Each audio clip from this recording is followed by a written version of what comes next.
Fifth question है GSM. GSM की full form होती है ग्लोबल सिस्टम फॉर मोबाइल। देखिए सबसे पहले आपको इसके बेसिक्स के बारे में समझना है, फिर मैं आपको इसके आर्किटेक्चर और जितने भी इसमें कंपोनेंट यूज किए जाते हैं उसके बारे में डिटेल में समझाऊंगा कि कौन से कंपोनेंट क्या काम करता है। तो सबसे पहले मैं आपको इसके बेसिक्स के बारे में बता देता हूँ। इसकी फुल फॉर्म होती है global system for mobile. Global का मतलब होता है यूनिवर्सल, यानी कि जो कि एक जगह पे नहीं सारी जगह पे यूज किया जाता है। आप कहीं पे भी इंडिया के अंदर चले जाओ, वहां पे सब जगह इस सिस्टम का यूज किया जाता है। अगर इंडिया के बाहर भी जाओगे तो वहां पे भी इसका यूज किया जाता है, यानी कि ये एक ग्लोबल सिस्टम है। ये एक ऐसा सिस्टम है जो कि ग्लोबली यूज किया जाता है फॉर मोबाइल, मोबाइल कम्युनिकेशन के लिए। देखिए आपको इसकी डेफिनेशन इसकी फुल फॉर्म से ही मिल गई है। ये एक ऐसा सिस्टम है जो कि ग्लोबली यूज किया जाता है मोबाइल कम्युनिकेशन के लिए। जीएसएम का यूज करते हैं हम सेकंड जनरेशन यानी कि 2G के लिए। आपने 2G का नाम तो सुना ही होगा। तो 2G में हम जीएसएम का ही यूज करते हैं। जहां पे भी नाम आ जाए ना 2G या जीएसएम, तो ये दोनों आप सेम ही समझ सकते हैं। ये किस लिए यूज किया जाता है?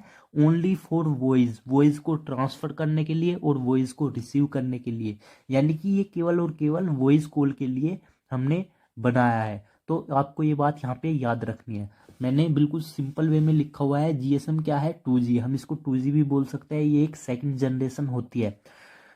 ये किस लिए यूज किया जाता है? ओनली फॉर वॉइस, वॉइस को ट्रांसफर करने के लिए और रिसीव करने के लिए। अब हम इसका स्ट्रक्चर देख लेते हैं और इसमें देख लेते हैं कौन कौन से कंपोनेंट यूज किए जाते हैं और क्या कंपोनेंट किस लिए यूज किया जाता है। देखिए फर्स्ट है हमारा एमएस। एमएस मतलब जो हमारा यहाँ पे मोबाइल होता है, ठीक है।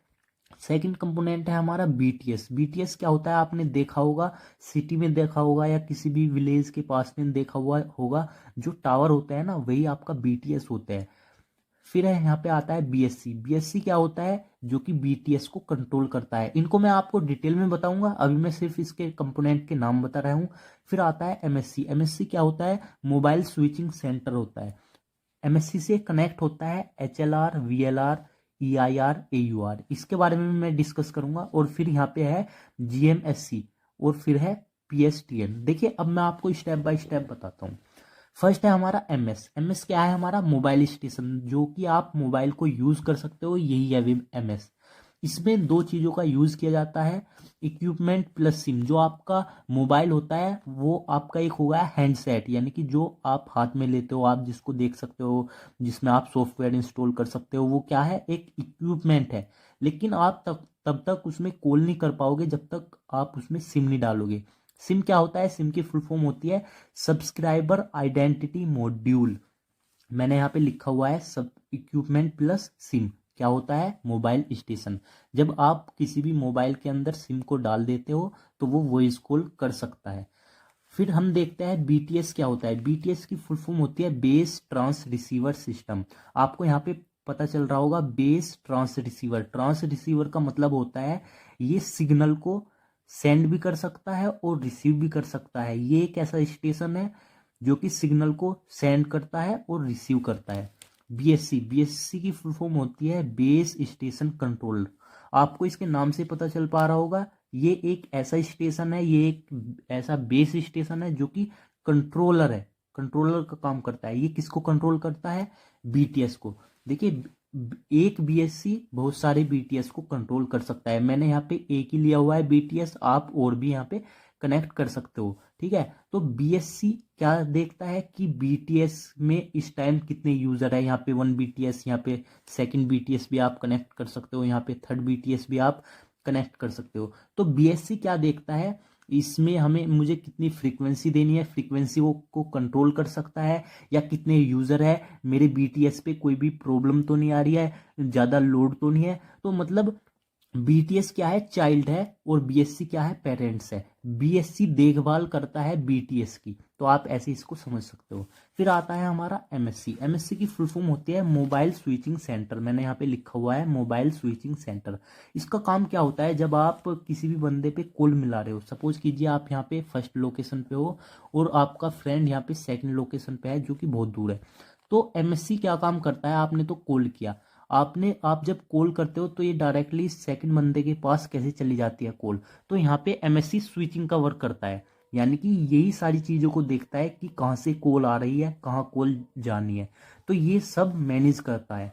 फिर आता है हमारा GMSC और उसके बाद PSTN। देखिए जो MSC होता है इसके अंदर हमारे 4 कंपोनेंट वर्क करते हैं, या मैं बोल सकता हूँ इसी के अंदर 4 कंपोनेंट कनेक्ट होते हैं, HLR, VLR और AUC और EIR। इसके बारे में भी मैं आपको डिटेल में डिस्कस करूंगा। पहले मैं आपको बता देता हूँ GMSC क्या होता है। देखिए जब आप कोई भी आपके पास एक नेटवर्क है जहाँ पे आप रहते हो, आप अपने नेटवर्क से किसी अदर नेटवर्क पे बात करना चाहते हो, तो आपको GMSC के थ्रू मैसेज को पास करना होता है, या मैं बोल सकता हूँ रिक्वेस्ट सेंड करनी होती है, इसको रिक्वेस्ट देनी होती है। फिर इसका काम होता है राउटिंग कराना। फिर ये आपकी उस डिवाइस को ढूंढता है कि जिस पे कॉल करनी है। तो ये यहाँ पे ऐसे काम करता है। आई होप आपको यहाँ पे समझ में आ गया होगा। इसका यहाँ पे काम होता है राउटिंग कराने का। ये देखता है कि मुझे किस पे कॉल करनी है अपने दूसरे नेटवर्क पे। आपका फर्स्ट नेटवर्क हो गया है सपोज कीजिए ये N, यहाँ पे हो गया N2 और ये आपसे बहुत दूर है, तो N1 से आपका ये नेटवर्क क्या हो गया, N1 हो गया। जब आप N2 नेटवर्क से, जो कि आपके नेटवर्क से अलग है, उस पे कम्युनिकेशन करना चाहते हो या वॉइस कॉल करना चाहते हो, तो आपको GMSC के पास रिक्वेस्ट भेजनी होगी। GMSC क्या करेगा, राउटिंग करेगा, मतलब मुझे किस रास्ते से होते हुए जाना है N2 के पास, ये जो N2 नेटवर्क है इसके पास। N2 नेटवर्क में आपका क्या होगा, यहाँ पे कोई भी बंदा होगा जिससे आप कम्युनिकेट करना चाहते हो, तो इसका यहाँ पे ये वर्क होता है। PSTN क्या है, ये सिंपली ये वही डिवाइस है जहाँ पे आप कम्युनिकेट करना चाहते हो। ये क्या है, MS1 है, मोबाइल स्टेशन 1 है, ठीक है। और यहाँ पे आप मान सकते हो MS2, यानी कि ये मोबाइल स्टेशन 2 है। PSTN का मतलब यही होता है यहाँ पे। अब मैं आपको डिटेल में बता देता हूँ HLR क्या होता है, VLR क्या होता है और EIR क्या होता है और AUC क्या होता है। HLR की फुल फॉर्म होती है होम लोकेशन रजिस्टर। ये एक तरह का रजिस्टर होता है जो कि आपकी इंफॉर्मेशन को स्टोर करता है। किस इंफॉर्मेशन को ये HLR स्टोर करता है, आपको यहाँ पे अच्छे से समझना है। HLR का काम होता है ये परमानेंट डेटा को स्टोर करता है। किसके बारे में, सब्सक्राइबर के बारे में। यानी कि आपने कोई भी सिम खरीदा, जब आप सिम खरीदते हो, किसी भी आप शॉप पे जाते हो, तो वो आपसे इंफॉर्मेशन मांगता है। इंफॉर्मेशन आपकी प्रोफाइल, आपकी लोकेशन क्या है, आप कहाँ पे रहते हो, ठीक है, मतलब आपके स्टेटस के बारे में जो भी आपकी इंफॉर्मेशन है वो सारी की सारी लेता है। तो वो कहाँ पे स्टोर होती है, HLR पे, होम लोकेशन रजिस्टर पे स्टोर होती है। और सेकंड इंफॉर्मेशन ये स्टोर करता है कि आपने कितने दिन का सब्सक्रिप्शन लिया है। देखिए जब आप रिचार्ज कराते हो तो उसका इंफॉर्मेशन कहाँ पे स्टोर रहती है, HLR पे। जब आपका रिचार्ज खत्म हो जाता है तो आपके पास मैसेज आ जाता है कि आपका रिचार्ज खत्म हो चुका है, या आप कहीं पे भी कॉल करते हो तो वो बोल देता है कि पहले आपको रिचार्ज कराना पड़ेगा, कि आप यहाँ पे अभी असमर्थ हो कॉल करने के लिए। तो वो कैसे पता चल जाता है, वो सारी की सारी इंफॉर्मेशन स्टोर रहती है HLR पे। फिर उसके बाद आपके पास मैसेज पहुंचता है, इसको पता चल जाता है कि आपका सब्सक्रिप्शन खत्म हो चुका है। तो इसका ये काम होता है। नंबर 1, आपकी होम लोकेशन के बारे में, जो भी आपकी प्रोफाइल है, जो भी आपकी लोकेशन इंफॉर्मेशन है, जो भी आपका स्टेटस है, वो सब स्टोर रखेगा HLR। सेकंड इंफॉर्मेशन ये स्टोर करता है सब्सक्रिप्शन के बारे में। आपने जो सिम लिया है वो प्रीपेड है या पोस्ट पेड है, तो इन सब के बारे में ये इंफॉर्मेशन को स्टोर रखता है। अब हम बात करते हैं VLR की। देखिए VLR क्या होता है, विजिटर लोकेशन रजिस्टर। विजिटर, आपको यहाँ पे नाम से ही पता चल पा रहा होगा, विजिटर का मतलब होता है जैसे कि आपका कोई भी शहर है, कोई दूसरा बंदा आपके शहर में आया, तो वो बंदा क्या कर रहा है, विजिट कर रहा है आपके शहर में। लेकिन अगर आप किसी अदर सिटी में जाते हो तो आप उस अदर सिटी में क्या हो, एक विजिटर हो, आप विजिट कर रहे हो। तो विजिटर का यही मतलब होता है। तो ये विजिटर लोकेशन रजिस्टर है। जो भी बंदा विजिट करता है कहीं पे भी, ये उसकी इंफॉर्मेशन को स्टोर करता है। ये टेम्परेरी इंफॉर्मेशन को स्टोर करता है। ये कैसे काम करता है, सपोज कीजिए आप यहाँ पे दिल्ली में हो और आप यहाँ पे पंजाब में जाना है आपको, ठीक है। आपकी होम लोकेशन क्या है, दिल्ली। आप यहाँ पे कहाँ पे जा रहे हो, पंजाब में जा रहे हो। तो जब आप यहाँ पे पंजाब में जाओगे तो वहाँ पे क्या होगा, MSC होगा।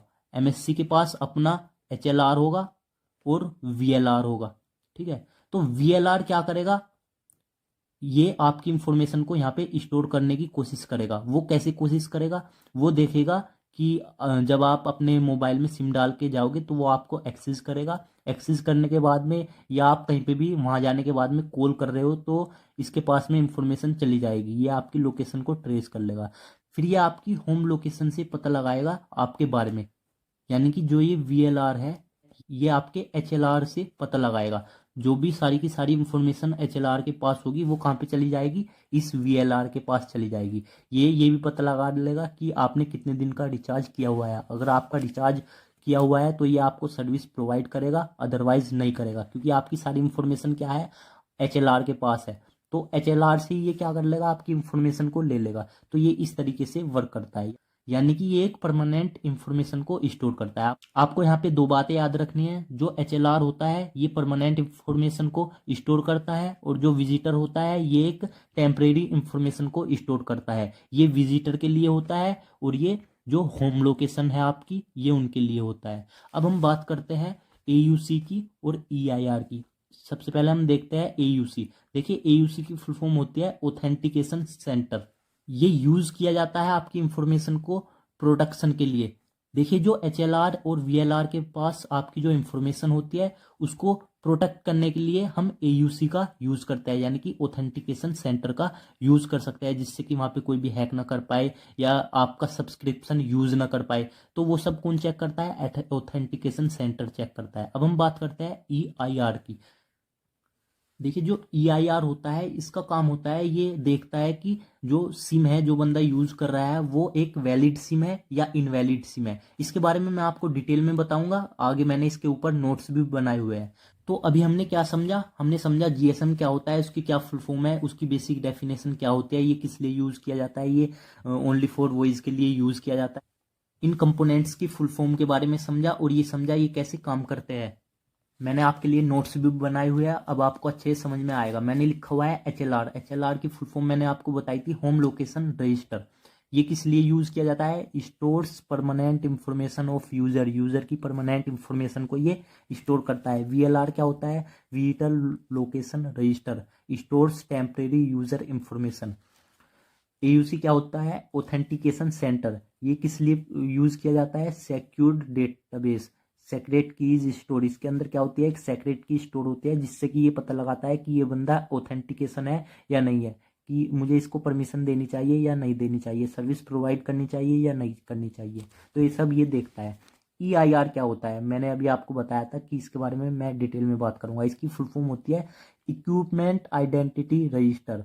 देखिए ये पता लगाता है कि जो सब्सक्राइबर है उसकी आइडेंटिटी के बारे में ये पता लगा सकता है। ये चेक करता है वैलिड और इनवैलिड के बारे में। कैसे चेक करता है, देखिए ये इसके पास 3 लिस्ट होती है, वाइट लिस्ट, ग्रे लिस्ट और ब्लैक लिस्ट। ये किसके अकॉर्डिंग पता लगाता है, IMEI के। वाइट लिस्ट के अंदर वो हमारे सिम आते हैं या वो सब्सक्राइबर आते हैं जो कि अपना खुद का फ़ोन यूज़ कर रहे होते हैं, यानी कि जिन पे कोई भी कंप्लेन नहीं होती। अब जैसे मेरा मोबाइल है, ठीक है, मेरा मोबाइल चोरी का नहीं है, तो मैं इसको अच्छे से यूज़ कर सकता हूँ, कोई भी कंप्लेन नहीं है मेरे मोबाइल पे। कंप्लेन कैसे होती है मोबाइल पे, IMEI नंबर की हेल्प से होती है, ठीक है। तो ये बता देगा कि ये बंदा क्या है, वैलिड है। ग्रे लिस्ट में क्या होता है, मेरा फ़ोन खो गया, ठीक है, मेरा जो मोबाइल है वो खो जाता है और मैं इसकी कंप्लेन कर देता हूँ, किसकी हेल्प से, IMEI नंबर की हेल्प से। तो ये क्या करेगा, उसको ट्रेस करेगा और ढूंढने में मदद करेगा। जैसे ही कोई बंदा इस मोबाइल में कोई भी सिम डालता है तो उस सिम की हेल्प से, यानी कि उस सिम को क्या पता चल जाएगा कि IMEI नंबर क्या है उस फोन का, कुछ भी हो सकता है, मेरे मोबाइल है जैसे कुछ भी हो सकता है। तो फिर जो हमारी टेलीकॉम कंपनियां है वो पता लगाएगी कि जो ये नंबर है वो किस लोकेशन पे है, तो इसकी हेल्प से हमारा मोबाइल ढूंढा जाता है। लास्ट आता है ब्लैक लिस्ट। देखिए ब्लैक लिस्ट क्या होती है, हम चाहते हैं कि जो मेरा मोबाइल है, जो मेरा मोबाइल खो गया है, कि अगर दूसरा बंदा उसको यूज करना चाहे तो वो यूज ना कर पाए। तो वो क्या काम करेगा, उसके IMEI नंबर की हेल्प से ब्लॉक कर देगा कि उसमें कोई भी सिम नहीं चलना चाहिए हमारी कंपनी का, ठीक है। तो वहां पे वो ब्लैक लिस्ट हो जाता है, वो मोबाइल एक तरीके से बेकार हो जाता है, उसमें कोई भी सिम काम नहीं करेगा। अब हम इसके और कंपोनेंट की फंक्शनैलिटी के बारे में देख लेते हैं, जैसे कि BTS का काम क्या होता है, इंक्रिप्शन करता है, मॉड्यूलेशन करता है, ठीक है। और भी इसकी फंक्शनैलिटी होती है, लेकिन मैंने यहाँ पे दो ही लिखी हुई है। नेक्स्ट है BSC, क्या होता है, फ्रीक्वेंसी होपिंग कंट्रोल। ये क्या करता है, फ्रीक्वेंसी को कंट्रोल करता है। किसकी फ्रीक्वेंसी को कंट्रोल करता है, जो BTS होता है। Traffic management, power management, hand of management, तो इन सभी के बारे में ये वर्क करता है। नेक्स्ट है एमएससी। एमएससी क्या काम करता है? रजिस्ट्रेशन करता है, ऑथेंटिकेशन करता है, लोकेशन अपडेट करता है, हैंड ओवर करता है, कॉल राउटिंग करता है। तो इसकी ये फंक्शनैलिटी होती है। एमएससी के साथ क्या वर्क करता है? हमारे एचएलआर वर्क करता है, वीएलआर वर्क करता है, ईआईआर वर्क करता है। जितनी जो ये 4 कंपोनेंट मैंने आपको पीछे बताए थे वो इसी के साथ वर्क करता है। देखिए आई होप ये क्वेश्चन आपको समझ में आ गया हो।